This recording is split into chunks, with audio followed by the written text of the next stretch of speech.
mintanya definisi, enak dong. Tadinya di Anaya, Pak. Ayana. Ada sisa, kemudian kita juga didukung oleh kondisi terbarukan produksi kami 23% oleh hanya itu dan kondisi kemudian kondisi ini kami tidak tahu sudah nanti kita akan semua dan makanya dulu kami harus memperbaiki lagi kalau tentang sudah melakukan pemeliharaan sekian lama ini Bapak Gubernur, sebenarnya kan ini kan di sini Pak, semua venue-nya Pak, itu hanya 2 megawatt Pak. di venue-nya Itu ada 19 venue dari total Bandung Jakarta itu hanya 2 ini susah karena di bawahnya ada lighting dan booing tapi tentu saja dalam proses itu jangan sampai mati.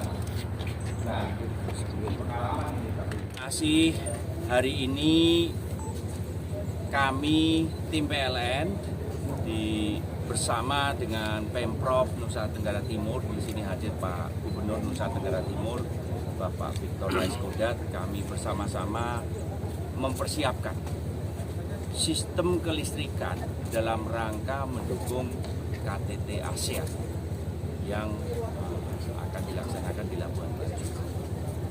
Kami pertama mempersiapkan kondisi dari seluruh pembangkit kami, baik itu dari stok bahan bakarnya, pembangkitnya, kami pastikan dalam kondisi yang sangat baik.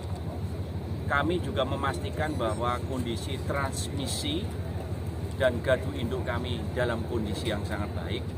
Kemudian kami di sini memetakan seluruh venue yang ada untuk KTT ASEAN ini, ada 19 venue, dan kami memastikan bahwa kami membangun namanya sistem zero downtime.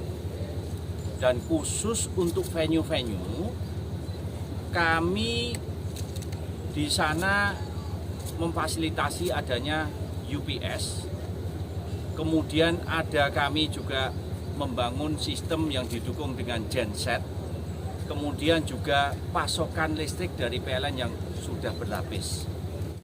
Adanya transisi energi, pergeseran transportasi yang tadinya berbahan bakar minyak, yang tentu saja ini banyak diimpor, emisi gas rumah kacanya jauh lebih tinggi, kemudian mahal, digantikan dengan mobil listrik, di mana ini energi yang jauh lebih bersih, ini berbasis pada domestik yang juga lebih murah. Dan untuk itu ini adalah simbol dari pemerintah Indonesia. Jadi mobil ini adalah bukan disediakan oleh PLN, tapi ini bagian dari rentetan rangkaian kegiatan dari KTT ASEAN. Sedangkan dari PLN adalah menyediakan SPKLU-nya, petugas kami, sehingga dalam proses ini kegiatan menggunakan mobil listrik bisa berjalan dengan lancar. Tidak hanya penyediaan energi, tetapi adalah penyediaan energi yang jauh lebih bersih, yaitu transisi energi yang dulu berbasis energi fosil, kedepannya tentu saja berbasis pada renewable energy yang sangat bersih, di mana dalam proses ini kita bisa menyeimbangkan antara pertumbuhan ekonomi dan juga environmental sustainability. Kita menjaga bahwa emisi gas rumah kaca bisa diturunkan, sehingga kita di sini memastikan bahwa masa depan generasi masa mendatang bisa lebih baik dari generasi saat ini. Pak, berdasarkan hasil evaluasi dari G20, ada perbaikan apa Pak yang diterapkan untuk KTT 42 ini, ASEAN? Dari sisi kesiapan listriknya dan juga kendaraan listrik. Kami harus mengakui untuk KTT G20 kami membutuhkan waktu 1 tahun. Ya, dalam proses itu ternyata tim PLN semakin terginas dalam proses menghadapi tantangan. Kita membangun suatu core kompetensi baru, technical skill baru, kemudian juga teamwork yang jauh lebih kokoh lagi, sehingga dalam persiapan untuk KTT ASEAN ini, persiapannya yang tadinya setahun hanya cukup sekitar 2 bulan. Jadi tanggapannya Pak terkait kesiapan listrik? Ya, sebagai tuan rumah tentunya, saya gubernur terima kasih kepada pemerintah pusat khususnya kepada Presiden Joko Widodo yang telah mempercayakan Labuan Bajo sebagai tuan rumah ASEAN Summit yang ke-42.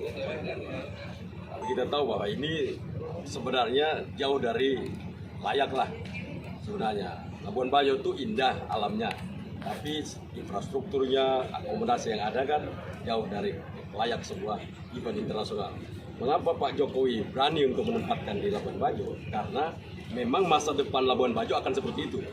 Dengannya dimulai KTT ASEAN ini akan menjadi konferensi-konferensi internasional yang lain yang akan menyusul. Kita tahu bahwa selama ini setiap KTT internasional hanya ada di Jakarta dan Bali. Tapi sekarang ada lagi di Labuan Bajo dan ini menjadi sebuah momentum baru untuk bagaimana pertumbuhan yang tadi disampaikan epicentrum of growth tadi itu menunjukkan bahwa nanti Nusa Tenggara Timur juga ikut menyumbangkan. Yang selama ini NTT sebagai provinsi miskin, nanti ke depan dia sebagai provinsi yang menyuplai ada pertumbuhan. Kita tahu hari ini pertumbuhan ekonomi Indonesia dalam kondisi semua negara sulit, kita dari 5%, itu menunjukkan bahwa kita sangat baik.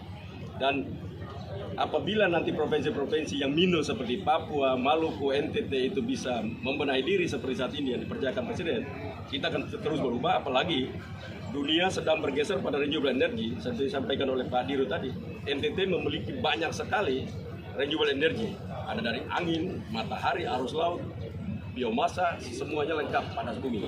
Karena itu provinsi ini dengan hadirnya KTT ini memberikan ruang yang cukup buat NTT untuk dapat memperkaya diri kekayaan Nusa Tenggara Timur. Karena itu kami berterima kasih untuk semua, khususnya PLN. Sebagai gubernur dengan hadir pada apel siaga kelistrikan ini, saya lebih yakin, tidur lebih tenang, khusus untuk energi. Karena semuanya tersedia, disiapkan dengan baik, begitu berlapis, sehingga tidak ada sedikit pun masalah di kemudian hari. Pak Dirut,